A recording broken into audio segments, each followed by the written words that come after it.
TV நேயர்கள் அனைவருக்கும் வணக்கம்.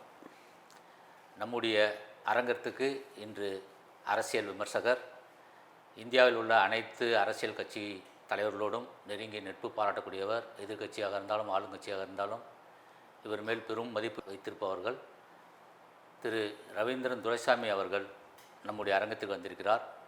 அவரை வருக என்று வரவேற்கிறோம். வணக்கம் பாலாஜி சார். இப்போ நீங்கள் எங்கள் ஸ்டூடியோக்கு வந்ததுக்கு எங்களுக்கு மிக மிக மகிழ்ச்சி சார். எங்களை மாதிரி இளைஞர்கள் நீங்கள் ஊக்குவிக்கிறீங்க.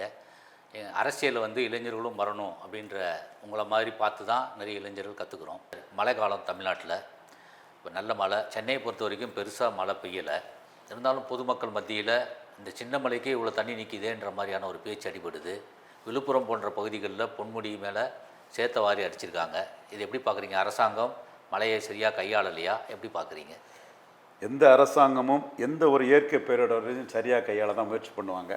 யாருமே அது நல்ல பேர் எடுக்க தான் பார்ப்பாங்க. அதில் குற்றச்சாட்டுகள் வரும். எதிர்க்கட்சிகள் குற்றச்சாட்டை வைக்கத்தான் செய்வாங்க. அதில் இவங்க கண்ட்ரோலை மீறி சில விஷயங்கள் நடக்கும். அதுக்கு அரசாங்கம் அந்த குற்றச்சாட்டுகளை தாங்கி தான் தீரணும். அதில் மாறுபட்ட கருத்து நமக்கு இல்லை.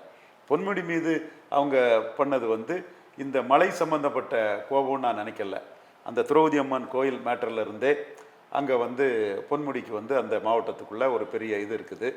பல வெற்றிகளை பெற்றிருந்தாலும் கூட அடிப்படையில் செஞ்சி ராமச்சந்திரனை வீழ்த்தி வந்தவர் பொன்முடிங்கிற ஒரு எண்ண ஓட்டம் அங்கே உள்ள மக்கள் மத்தியில் தெளிவாக இருக்குது. திருக்கோயிலூர், உளுந்தூர்பேட்டை 2 தொகுதியிலையும் தான் அந்த பகுதிக்குள்ளேயே அதிமுக அணி அதிக வாக்கு பெற்றிருக்காங்க. அது பொன்முடிக்கு உள்ள எதிர்ப்பும் அதில் பிரதிபலிக்கிறதா தான் நான் பார்க்குறேன்.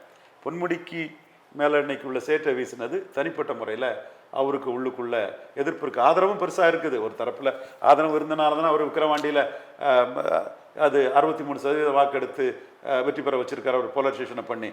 ஆனால் 29% வாக்கு எதிராக போட்டிருக்காங்க இல்லையா? அந்த தரப்பு பொன்முடி மேலே ஒரு எதிர்ப்பை காட்டத்தான் செய்கிறாங்க. அந்த எதிர்ப்பின் விளைவு தான் இதை நான் பார்க்குறேன். இதுதான் சோஷியோமெட்ரி. திமுக அதிமுக அரசியல் இல்லை, அதையும் தாண்டி ஒரு பெரிய அரசியல் இருக்குது. இதை ஊடகத்தில் யாரும் பேச மாட்டாங்க.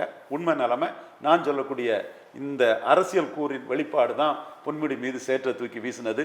தெரிஞ்சவங்களுக்கு தெரியும், விழுப்புரம் மக்களுக்கு தெரியும். ஆனால் ஊடகங்கள் இதை வாதிக்க மாட்டாங்க.